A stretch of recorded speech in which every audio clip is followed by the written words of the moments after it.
Rolling. All right, this is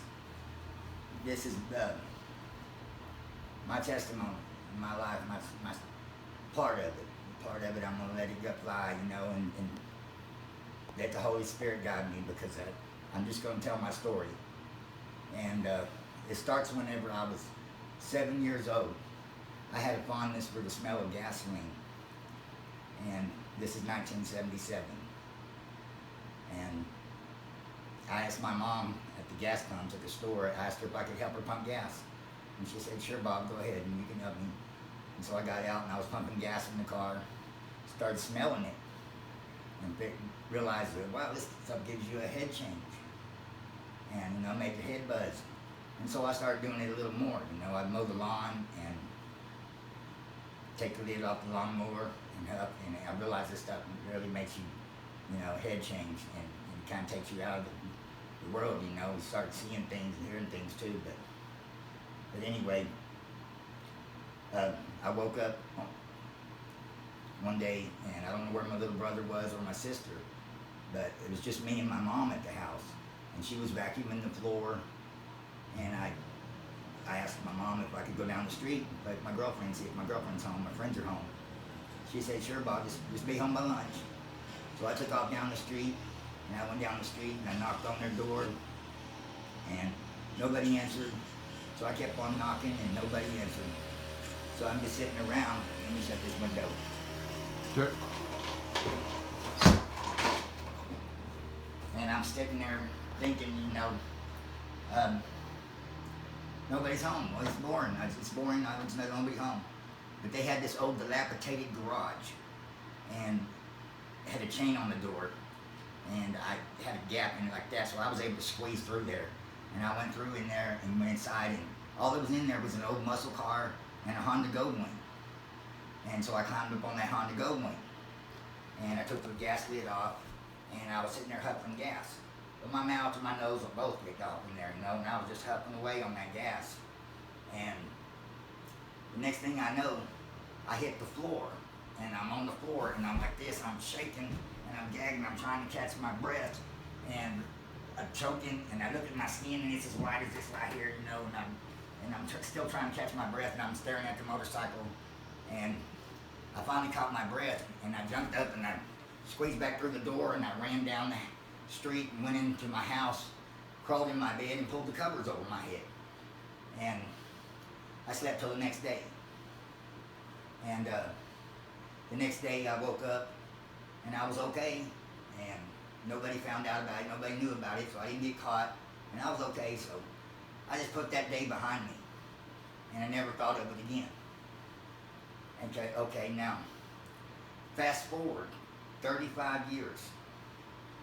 I've done had children, and they're on up in teenage years, they're grown, basically. But I was 35 years later.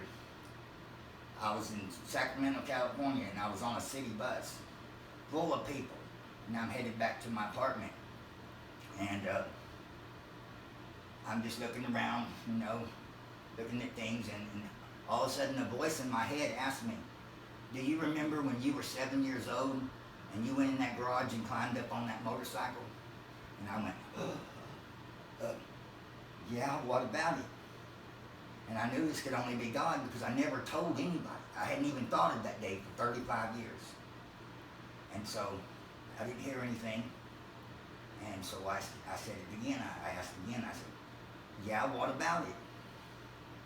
And I still didn't hear anything. This suspense is just killing me, And he said, you died. And I said, no, I didn't die. I'm not dead. I'm alive. There's no dead. There's no dead. I'm not dead. He said, it is what it is. And that's when he hit me with a vision of me as a little 7-year-old boy with curly hair. And I walked between a man's legs. And he went like this and looked between his legs and turned around and snatched me up. And he's holding me in front of an old man sitting on a throne. He said, God, what do I do with this? And he takes me and he says, oh, this isn't right. This isn't right. Look how cute he is. Look at that curly hair. Look at them eyes. He said, this young man's going to have a hard life. He's going to love me and he's going to hate me, but he's going to do great things. And he showed me his face, and his face changed to Jesus' face. And then that's when I seen an angel of light slap me off that motorcycle. And I snapped out of the vision, and I'm looking around on the bus and wondering if anybody else see what I just saw. I mean, it was just, of course they didn't, but yeah, then I'm like, wow, okay, God, I died, and you just let me know that you put my soul back in my body and gave me a second chance at life. But God saved my life more times than I can even count. I mean, I can't count that many. And I've come close to dying, or yeah. But anyway, I'm hooked on drugs real bad at the time, methamphetamine. And I was headed back to my house. I wasn't high at the time, but I was going back to, because I hadn't been high in a day or so. And I was going back, to do something. But all my sins, all these years, all of them just come crashing down on me like a ton of bricks, and I said, God, I said, okay, so you saved my life, I died apparently, and I said, what do you expect from me? What do you want from me? He said, I don't want anything from you. He said, I just want you to be happy. And then I was like, wow, God, you do make me happy. But I was thinking at the same time, well, yeah, but is it God that makes you happy, or is it the drugs that you're doing that makes you happy? And alcohol. And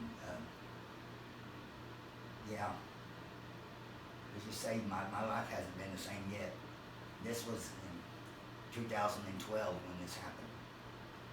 And I put it off sharing my testimony because, I have a little out of fear, but mainly because, I think it's supposed to happen when the time is right and it's supposed to happen, and God's timing is not always the same as ours, and He knows when things should come out in the open, and there's more to it than that, but basically that's what I want to share, and especially with Crystal love for Jesus. She is, I'm going to make sure she gets this email to her. As long as it's not over 20 minutes, I think hopefully she'll play it perfectly. But yes, God, I ask that Crystal, she keeps doing what she's doing. Bless her heart. She is helping so many people, and there's a lot of people with dreams and visions. And I'm one that's been blessed with dreams and visions. Also, and this is important because it's about also, I think it has a lot to do with the rapture, but even though it was a vision that happened to me back in 2003, and I was in my living room in my apartment, and I was wide awake, but I had a little crystal. It had Jesus in the middle of it. It was glass. I don't know if it was crystal, but it was glass, and it had a picture of Jesus in the middle of it, and it sat on top of a light that rotated. And I had it in my window, and so you could see the reflection of Jesus everywhere. And I was leaning up against my couch, and all of a sudden I was transported back in time. I was kind of dozing off, but I wasn't asleep. I had my eyes resting my eyes. All of a sudden I was transported back in time, and I could see Noah's Ark, and I could see Noah standing at the top of the entrance, and he was standing there, and he had long white hair and a long white beard, and he's standing there with a shepherd's staff that curved at the top. And I looked down, and I could see the animals coming up. I seen 2 giraffes, 2 elephants, 2 rhinos, just 2 animals, and they were just in a line, 2 animals at a time. It just went curved like this and went off as far as I could see. And then I snapped out of that vision. And that one was when I was wide awake. That's how I know the difference between a vision and a dream. Because a dream is when you're asleep, and a vision is when you're awake. And boy, it put the fear in me. I tell you, I took off down the street. I didn't have a phone back then. It was before I ever had a cell phone. And I went to the store, and I called my girlfriend up, and I was so scared, and I said, will you marry me? And she said, marry you? She said, I don't want to get married. She said, why are you asking me that? I said, because I told her the vision I just had. I told her the vision I just had, I said, we're living in sin. I want to get married. Now, we should get married. And she said, oh, come on, and you just imagined it. It's just your imagination. And so that was, after that, you know, I needed to say, I mean, yeah, me and her didn't work out that after that, but that's very important that I throw that vision in there, because Jesus is the ark now. Jesus is the ark, and people, it's important for people to repent of their sins and get saved. I mean, we're in the last days, and I know that I have a special connection with Jesus because of what happened to me as a little boy and what he showed me. But it doesn't make me any different than anybody else. You know, I just know that he speaks to me, and he told me he's coming soon. He just told me a few months ago. I was on the way to work. I was on the way with my brother to work, and just out of nowhere he said that to me. And my brother's having a hard time believing, you know, what I tell him. And I've been praying on it, fasting and praying on it. And hopefully he's going to come around, you know. And because I know he believes, but at the same time he doesn't believe that the Bible's true, you know. He believes in Jesus, but he doesn't believe the Bible's true. And so that's I mean, you can't. That's a contradiction there, because Jesus is the Word, you know. So anyway, that's my testimony, and God bless everybody. God bless.